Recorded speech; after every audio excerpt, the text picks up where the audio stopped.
What is going on, guys? We are back with another video here on Morning Aquatics and Reptiles, and this is going to be one of those videos that we're just going to explain everything, basically.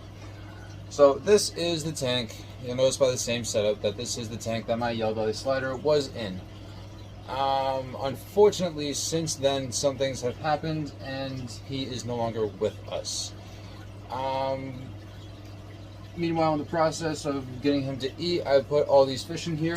You can see over here in this corner and over there, to see if they would entice him to eat at all. And well, they're all still here, so that pretty much is self-explanatory. In any event, he is no longer with us at this time. But we have all these fish in here. Now there is an OB peacock right there. He's beautiful looking. If he comes out, you'll be able to see him. This is going to turn into a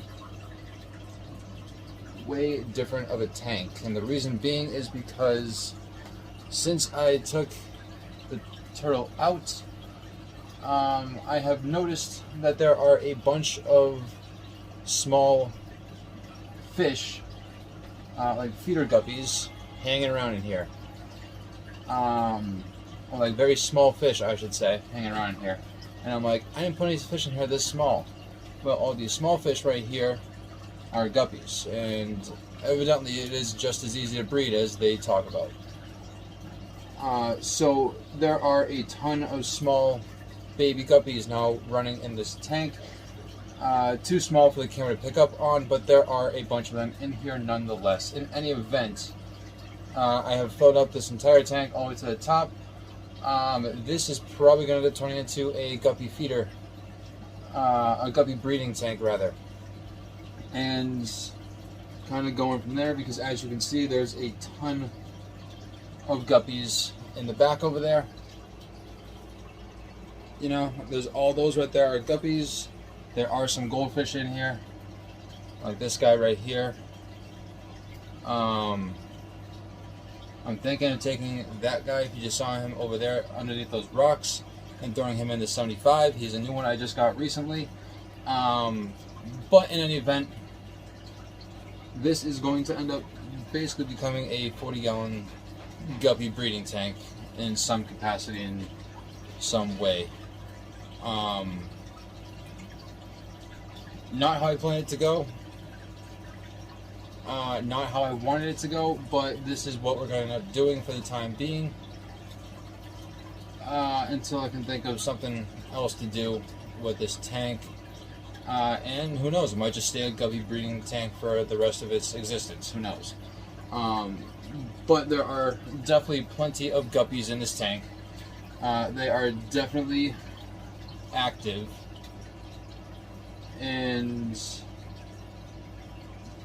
there are a ton of potential, or there is a ton of potential for this tank as it sits right now. That OB over there keeps on poking his head out. Now, because of him, I'm not really expecting anything to live in this tank too long once it can fit in his mouth. But I mean, even right now I can see about 4, maybe 5 of the baby guppies in here right now, so that's obviously gonna do at least somewhat decent, and we're going to just roll with it until essential further notice, because it's frankly also on my bucket list of tanks to have. It's in a bigger size than I would prefer it to be. I prefer something to be about a 20-gallon or something of that nature, but this is what it is, and it's the only tank I have where I wouldn't have to do a water change like just about every other day. So, and they're already in here, so here we are. Now we're going to have a 40-gallon breeder guppy breeding tank, which is actually pretty cool, I guess. But in any event, that's pretty much all I got for you guys, an update on this tank. Please like and subscribe to the channel, and until next time, I'll see you later.